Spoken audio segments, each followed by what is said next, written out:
Bueno, en esta parte de la formación que vamos a hacer hoy trataremos de analizar un poco el proyecto político de la izquierda independentista de los Països Catalans en el día de hoy. Para nosotros la parte fundamental del proyecto político se basa en la indestriabilidad de la lucha por la independencia y el socialismo en los Països Catalans. Eso es un concepto que desarrolla o teoriza el PSAN, el Partido Socialista de Liberación Nacional, a partir de 1968, que viene a decir que somos independentistas y no por casualidad somos de izquierda, o que somos comunistas y no por azar somos independentistas. Que la lucha por la liberación nacional y social de nuestro país son las dos caras de la misma moneda, y que solo la liberación nacional es posible dentro de la organización de la clase trabajadora, o que solo la independencia nacional puede darse en el marco de una lucha de emancipación contra el capitalismo. Ese proyecto, que para nosotros es, podríamos decir, obvio, no es obvio para muchas otras formaciones en Països Catalans o en el mundo. Esto vendría a ser confrontar nuestro modelo con otros modelos existentes. Uno que llamaremos social patriótico, que vendría a ser el conformado por el espacio político que hoy ocuparía Podemos o las izquierdas plurales, y por otro lado con el modelo del independentismo transversal, que fluctuaría alrededor de la afirmación de primero la independencia y luego ya veremos qué tipo de sociedad construimos. Bueno, eso aparte de cualquier proyecto político que niegue nuestro derecho a la autodeterminación o a la independencia, o directamente sea un proyecto nacional españolista o liberal capitalista, sin más. Bueno, de un modo tenemos, como os he dicho, la visión social patriótica, ¿no?, que se fundaría un poco en la afirmación que Marx, o que el partido, bueno, que el manifiesto del Partido Comunista viene a remarcar en la frase de el proletariado no tiene patria, entendiendo que la frase esta lo que nos da a entender es que, como el proletariado no tiene patria, el nacionalismo es una caracterización burguesa de la política. Donde el nacionalismo es la unidad de la nación por encima de los intereses de clase, que es transversal, donde hay obreros y burgueses nacionalistas, y por lo tanto el conflicto nacional se presenta como la conspiración de la burguesía para distraer a la clase trabajadora del conflicto social y así asimilar a los trabajadores al proyecto burgués. Un ejemplo más clásico de cómo una burguesía puede hacer confluir sus intereses con la clase trabajadora es mediante una guerra entre naciones, donde la clase trabajadora de los países respectivos se matan para defender los intereses de las clases dominantes de su país. En cualquier caso, cuando nosotros leemos el manifiesto del Partido Comunista y leemos el proletariado no tiene patria, debemos analizar correctamente esta frase. La frase es mucho más larga y dice: los obreros no tienen patria, no se les puede arrebatar lo que no poseen, más por cuanto el proletariado debe en primer lugar conquistar el poder político, elevarse a condición de clase nacional, constituirse en nación que todavía es nacional. Cuando leemos esta frase, nosotros podemos hacer una interpretación, digamos, al uso de nuestra situación política del aquí y el ahora.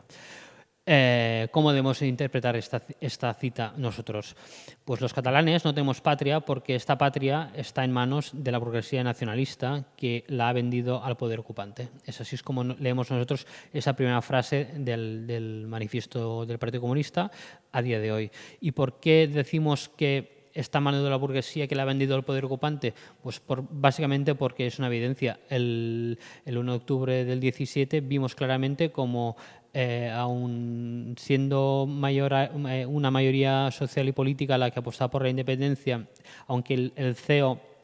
el Centro de Estudios de Opinión, dice que el 80% de catalanes están a favor del derecho a autodeterminación y que ese derecho a autodeterminación ganaría con un sí en la mayoría de las cuatro provincias, hemos visto como la burguesía catalana, después de ganar ese referéndum, lo que ha querido es buscar un pacto con el Estado. O sea, la burguesía catalana no ejerce el derecho de autodeterminación para constituir un nuevo Estado o un Estado-nación catalán, sino como punto del cual partir una negociación con el Estado español para sus intereses propios. Ya hemos visto durante el transcurso de la mañana que la configuración de la burguesía catalana del Principat es diferente de la burguesía del País Valencià de las Islas, donde es directamente bastante más, o es directamente españolista por unas cuestiones históricas. Y cuando decimos que la burguesía catalana rechaza el derecho de la autodeterminación de manera efectiva, lo decimos por una cuestión sencilla, porque el derecho de autodeterminación lo que implica es que la voluntad del pueblo se organiza a partir de unos parámetros que no son los que controla la burguesía, que serían los parlamentos o las instituciones, sino que se organiza en cada pueblo, en cada barrio, en cada sitio, en base a comités de defensa del referéndum, y que, por lo tanto, una vez ese referéndum se ha celebrado, esa experiencia de autoorganización popular es la que puede desbordar el proyecto nacional burgués. Bueno, y cuando decimos que la burguesía catalana es contraria al proceso de autodeterminación, lo decimos también porque es sabido que posteriormente al 1 de octubre la mayor parte de la fracción más importante de la burguesía catalana decidió abandonar las sedes fiscales que tenían en el Principat de Cataluña e instalarlas fuera de él, ya fuera en la Caixa, ya fuera en el Banco de Sabadell o Gas Natural, que son tres de las grandes empresas que tienen mayoría accionaria en las empresas del IBEX. Y bueno, decir que cuando entendemos que la burguesía española, hablamos de la burguesía española, es una sola burguesía. Lo que pasa es que dentro de la burguesía española hay una fracción que vive en Cataluña y ejerce a la vez de burguesía nacional catalana y burguesía española. Al mismo modo puede pasar con la vasca. Y cuando un proyecto de autodeterminación pone en peligro los intereses de la burguesía española en Cataluña, lo que hace poner en peligro son los intereses de la burguesía catalana en España. Y es así como debemos leer el hecho de que la burguesía catalana es contraria al derecho de la autodeterminación. Bueno, como hemos dicho, la cita a la que nos remite el Manifiesto Comunista nos dice que, releemos, los obreros no tienen patria, no se les puede arrebatar lo que no poseen, más por cuanto el proletariado debe, en primer lugar, conquistar el poder político, elevarse a condición de clase nacional, constituirse en nación que todavía es nacional. Y hemos dicho que los catalanes no tenemos patria porque está en manos del poder ocupante, que es la burguesía nacional. Y la cita seguiría como que el proletariado catalán tiene que conquistar primero el poder político, tiene que erigirse en clase dirigente de la nación, constituirse en nación. Y eso pasa por ser la vanguardia o la avanzadilla o quien dirija el movimiento de liberación nacional, porque solo así el interés general pasaría por delante del interés concreto y minoritario, que es el de la clase burguesa. Con eso, ¿qué evitamos? Si la clase trabajadora es quien dirige el proceso de liberación nacional, evitamos que lo haga la burguesía nacional, y de otro modo lo que evitamos es lo que está pasando hoy en Cataluña, que es que la solución a una supuesta independencia pase por un pacto, con un diálogo con el Estado español, para encauzar la vía independentista hacia una nuevo encaje dentro del Estado español en forma de autonomía, de autogobierno, de más o menos financiamiento, de más o menos dinero en infraestructuras para conseguir mayores rendimientos para la burguesía nacional. Cuando desde determinados planteamientos se habla de diálogo o de pacto, hay que preguntarse en nombre de quién o para qué intereses, ¿no? Nosotros estamos convencidos que cuando desde el Parlamento de Cataluña ciertas formaciones hablan de necesidad de diálogo y de pacto, no lo hacen en voluntad de mayor capacidad de organización de la clase trabajadora, sino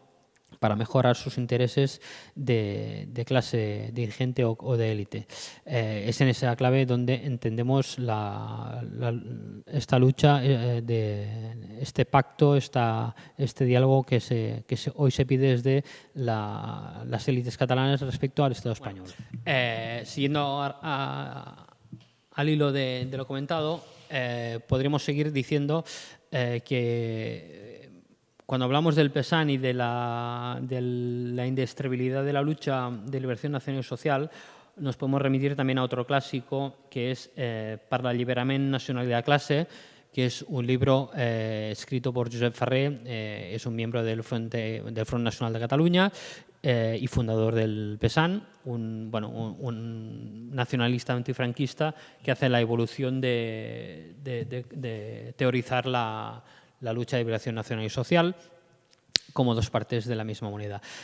Nos cuenta Josep Ferrer, uno de los valores de los movimientos de liberación nacional es precisamente destruir esos centros de poder enquistado que son los estados opresores. Hay que ver, en este sentido, que la primera aportación que el socialismo catalán al socialismo mundial será la lucha de liberación nacional con la destrucción del Estado español. Eso nos lleva a contradecir, a rebatir las afirmaciones de carácter social patriótico que la lucha por la independencia nacional va en contra del interés de clase, ¿no? Si nosotros estamos trabajando por la liberación nacional, eso no es una lucha que vaya a la contra de la revolución mundial, sino al contrario, que es una lucha que va a favor de la emancipación de toda la clase trabajadora. Del mismo modo que debemos entender que si cualquier clase trabajadora de su país consigue, en el caso europeo, consigue que su país salga de la Unión Europea, en tanto que la Unión Europea es una herramienta de dominación de las clases dominantes, de las élites respecto a las clases populares o las clases trabajadoras, nadie pensaría que si el Estado de Italia sale de la Unión Europea, eso va en contra de la clase trabajadora del Estado español, francés o de cualquier otro sitio, ¿no? Cuando debilitamos una herramienta de dominación de clase, lo que estamos haciendo es fortalecer cualquier herramienta de clase trabajadora. En esa lucha inscribimos nosotros nuestra lucha de liberación nacional, que es derrocar el Estado español, que es una herramienta de clase burguesa, para la explotación de la clase trabajadora, en este caso la clase trabajadora de los países catalanes. Aquí se dan también otras contradicciones que pueden manifestar la gente, la opción social patriótica, ¿no? Es todo lo que hace referencia a la ortodoxia y la teoría versus la práctica y el ejemplo. Y nosotros siempre decimos lo mismo, que es la práctica la que consolida la teoría. La teoría es necesaria, pero del mismo modo que la Revolución Rusa no estaba teorizada en el momento de darse, y fue la práctica revolucionaria la que luego consolidó esa república, o sea, la URSS, del mismo modo que Venezuela cuando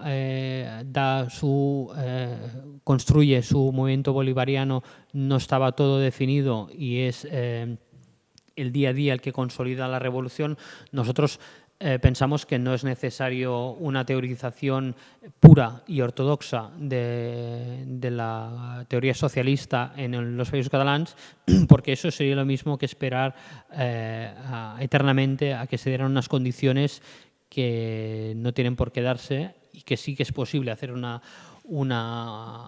revolución o un proceso de liberación nacional y social sin tener teorizadas al 100%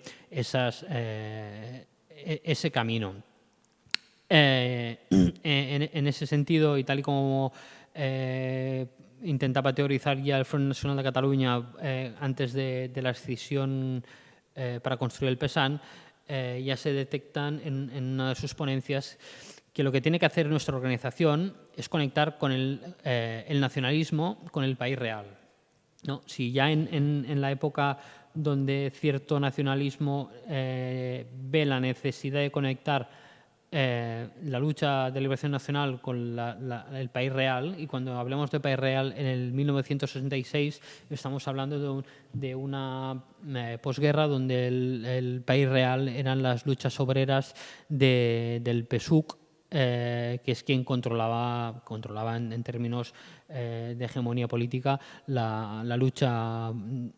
social. Pues desde esta misma perspectiva,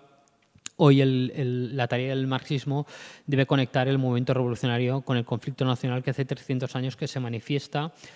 y que no es idealista, sino que se manifiesta a lo largo de los años en múltiples expresiones de lucha, ¿no? Hoy en día es impensable un proyecto de emancipación social que no contenga dentro de sí mismo un proceso de liberación nacional. Son experiencias que recogemos a través de la Segunda República, de todo el antifranquismo, y que vemos en la transición. Y ante esto, ante esta dicotomía, ante esta lucha de liberación nacional y social, el Estado siempre tiene dos opciones, ¿no? La del palo o la de la zanahoria. La del palo es la represión, lo han sido las diferentes dictaduras de Primo de Rivera o el franquismo, y ha sido la zanahoria en forma de abertura reformista o planteando un autogobierno en clave autonomista para acontentar unas bases muy concretas de esa base social independentista o que anhelaba algo más que salir del espectro independentista para conseguir unos mínimos para sus objetivos. Ante esta realidad, solo podemos concluir que el país real manifiesta que hay un conflicto nacional y que es imposible construir un proyecto revolucionario en los países catalans que no tenga un proyecto de liberación nacional real. Lo que hemos dicho antes,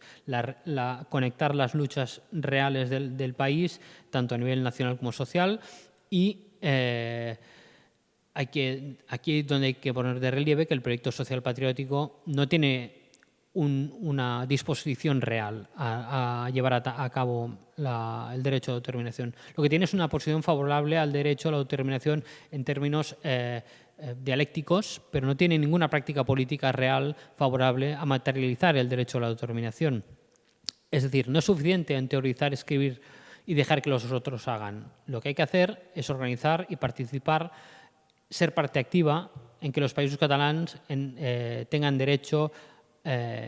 a construir su nación, y no hacerlo solo desde la perspectiva interna en países catalans, sino que deben hacerlo también en una perspectiva desde el resto del Estado español. Porque si hay una cosa que es clara y sabida por todos, es que cuando el Estado español legisla contra Cataluña o contra Euskal Herria, lo que hace es legislar contra el resto del pueblo del Estado español. Toda represión que se organiza contra la liberación nacional de los pueblos es la represión que luego padecen el resto de clase trabajadora del Estado español. Le hace ley de partidos, le hace delito de odio que hoy quieren aplicar al movimiento LGTBI en Madrid, es la ley Mordaza que afecta a vascos catalanes pero que afecta al resto de izquierda del Estado español, es la censura que cierra medios de comunicación, es el aumento del fascismo, es la legislación antiterrorista,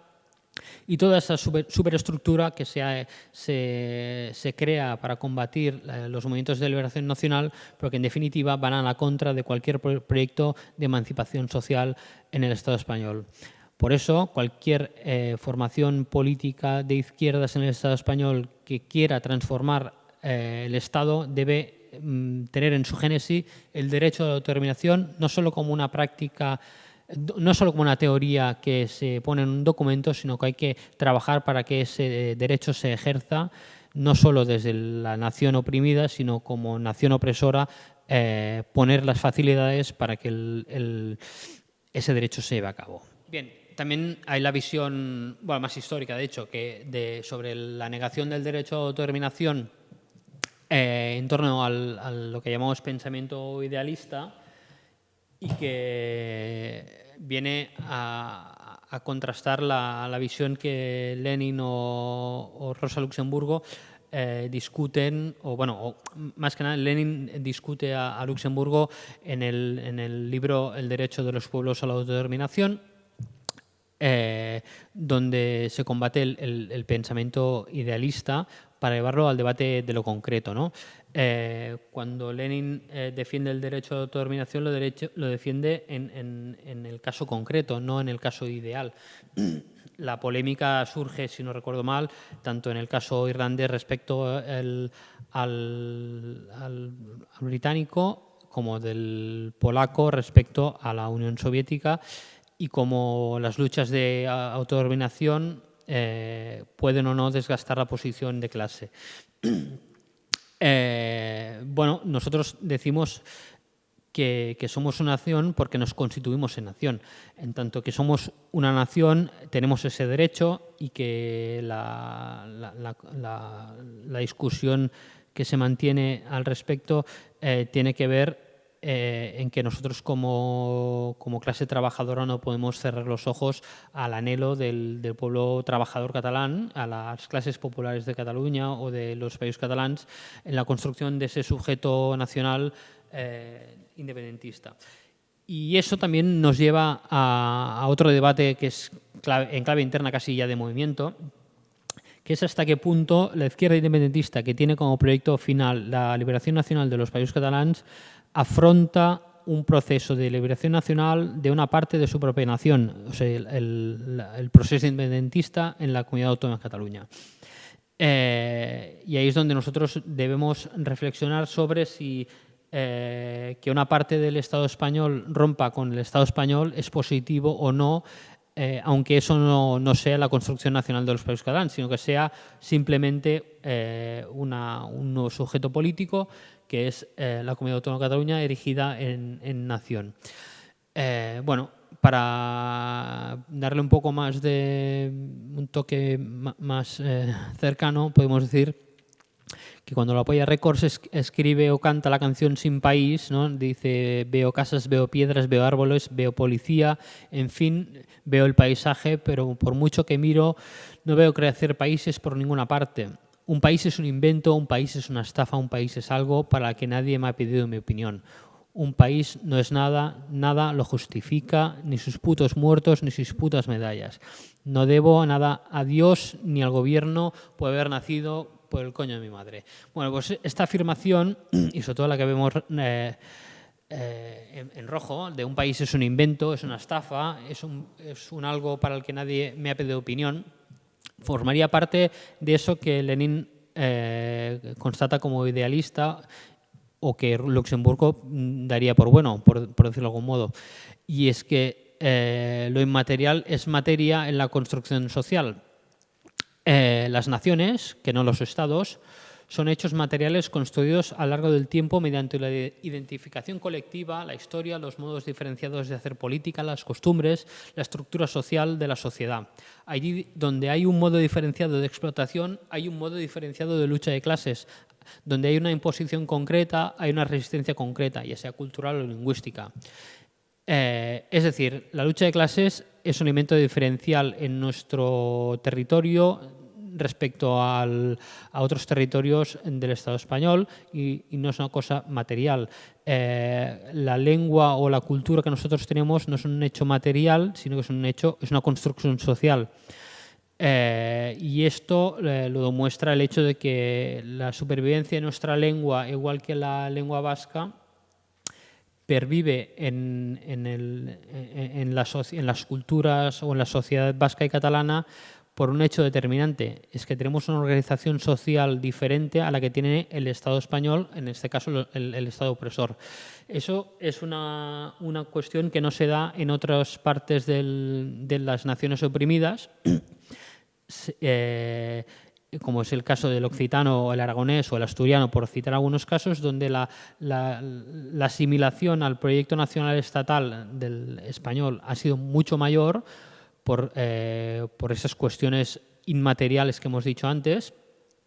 y por lo tanto la asimilación al proyecto nacional español ha sido mucho más fácil que en el caso catalán y vasco. El caso gallego tiene una lectura diferente, porque el gallego no deja de ser una lengua oficial en el Estado portugués, porque de hecho etimológicamente el portugués y el gallego son una misma lengua, y por lo tanto la supervivencia del gallego no está tan vinculado a la lucha de clases y en la forma diferenciada de entender la sociedad, sino al hecho de que tiene detrás un Estado que lo ampara y lo defiende. Digo por si surge alguna duda al respecto del gallego. Bueno, aquí hay que también diferenciar otra cuestión. Como os he dicho antes, la caracterización concreta de la sociedad catalana y solamente la vasca tiene que ver con la debilidad o la fortaleza de la burguesía española en cada momento, ¿no? Históricamente el Estado español tiene una fortaleza que no es debido a la burguesía nacional española, sino que se caracteriza por tener unos estamentos que no son la burguesía de mayor fuerza, es decir, la Iglesia, el ejército y toda la parte más de nobleza o como llamemos, ¿no? la parte no burguesa. Eso no se da así en los Països Catalans y tampoco en Euskal Herria, donde la burguesía sí ha desarrollado un modelo de explotación propio y, en consecuencia, el movimiento obrero también se ha organizado de modo diferente. Y es la burguesía, la de naturaleza pactista, la que se opone al proyecto independentista. O sea, de facto, quien puede y quien debe liderar ese proyecto es la clase trabajadora. O sea, si nosotros tenemos una burguesía nacional que no confronta con el Estado español, o no quiere confrontar, la única opción que nos queda, y aunque quisiera, digásemos, pero bueno, la opción que nos queda es que sea la clase trabajadora la que haga ese proyecto de liberación nacional. Así, en los Països Catalans es imposible que la independencia venga de un proyecto interclasista y dirigido desde la burguesía, ¿no? Hemos puesto claramente el ejemplo del 1 de octubre y de cómo la burguesía catalana, la fracción mayoritaria de la burguesía catalana, la que tiene más poder, la que tiene realmente la capacidad de desbordar o no la economía del Estado, es la que renuncia al proyecto independentista. Si queda una fracción minoritaria de la burguesía catalana que por intereses coyunturales sí que va a hacer una apuesta por la independencia. Bueno, también hay que analizar la indestructibilidad de la lucha por la liberación nacional y social en el hoy y en el aquí en los Països Catalans, teniendo en cuenta que el sujeto político capaz de liderar la independencia nacional, ¿quién es? Nosotros entendemos que es la clase trabajadora, pero que hay alianzas concretas y puntuales de sectores ajenos al sujeto nacional revolucionario, que es la clase trabajadora, con el que nosotros podemos llegar a hacer ciertos pactos. ¿Y eso por qué pasa? Pues por peculiaridades, por particularidades de esta estructura social catalana. Del mismo modo que la derecha catalana no es igual que la derecha española, ¿no? El PDeCAT tiene diferencias concretas y materiales con Ciudadanos o el PP, del mismo modo que hay burguesía catalana o fracciones que no son la clase trabajadora revolucionaria en nuestro país, que son antimonárquicos y que sean republicanos, igual que hay cierta iglesia o gentes de las bases de la Iglesia católica catalana que son diferentes de la Iglesia española. Eso nos lleva a un reto concreto, que es que la clase trabajadora organizada o la clase revolucionaria catalana, más allá de sus propias fuerzas, debe contar con unas fuerzas que no son suyas, pero sí que están dispuestas a hacer ese ejercicio de ruptura con el Estado español por su peculiar característica, ¿no? O sea, nuestro reto sería articular una mayoría, un bloque social compuesto y liderado por la clase trabajadora catalana para romper con el Estado, donde el conflicto nacional sería la suma de conflictos sociales enfrentados de cada nación, donde la identidad tiene un papel menor y no es el objetivo final. Si nosotros conseguimos, mediante la organización de la clase trabajadora, sumar sectores de la pequeña burguesía o burguesía que son contrarios al modelo central y centralista del PP o Ciudadanos o del PSOE, si nosotros conseguimos articular detrás de esa mayoría social trabajadora una sociedad o unas clases sociales republicanas, aunque sean de corte liberal. Si nosotros conseguimos detrás del proyecto social revolucionario articular una alternativa a lo que es la Iglesia española, por decirlo de algún modo, ¿no? Siempre ha habido una tradición más obrerista de cristianos de base, tanto en Euskal Herria como en países catalanes, ¿no? Articular todas esas pequeñas mayorías detrás de la mayoría grande, que es la clase trabajadora en los países catalanes, tenemos la oportunidad de hacer posible esa independencia y ese socialismo de una misma tacada. Finalmente nos quedaría ver el por qué la burguesía catalana y el independentismo son dos cosas antagónicas y qué utilización ha hecho la burguesía catalana del independentismo a lo largo de los últimos años. Bueno, y si hay una cosa que es evidente es que la burguesía catalana o la fracción de la burguesía catalana que ha impulsado o que ha avalado el proceso independentista en Cataluña sí que ha hecho su labor. Esta labor es la que venía haciendo desde hace años y años y años, por no decir siglos, cierta fracción del catalanismo conservador, liberal, y que al fin y al cabo es un enemigo de clase. Lo que pasa es que, como hemos visto antes, la composición del Estado español es diferente a la composición de fuerzas de Cataluña y de los países catalanes, y lo que nos lleva a pensar, es una evidencia, es que la estructura burguesa catalana lo que ha hecho es articular un proyecto catalanista en clave cultural, en clave de defensa de la lengua y de unas tradiciones y una cultura en oposición al proyecto del Estado español, para acumular fuerzas en pro de una negociación entre los intereses de clase de la burguesía catalana y los intereses de clase de la burguesía española. Como ya hemos visto en las formaciones matinales, el proyecto centralista español siempre ha chocado con el proyecto de la burguesía catalana, ¿no? Un proyecto del Estado español muy centralista, donde todo pasa por Madrid, donde la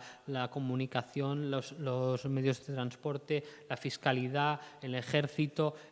todas las estructuras de Estado siempre han estado pensadas desde Madrid y para Madrid, entendiendo Madrid como Estado, no como ciudad, no como pueblo trabajador madrileño, sino que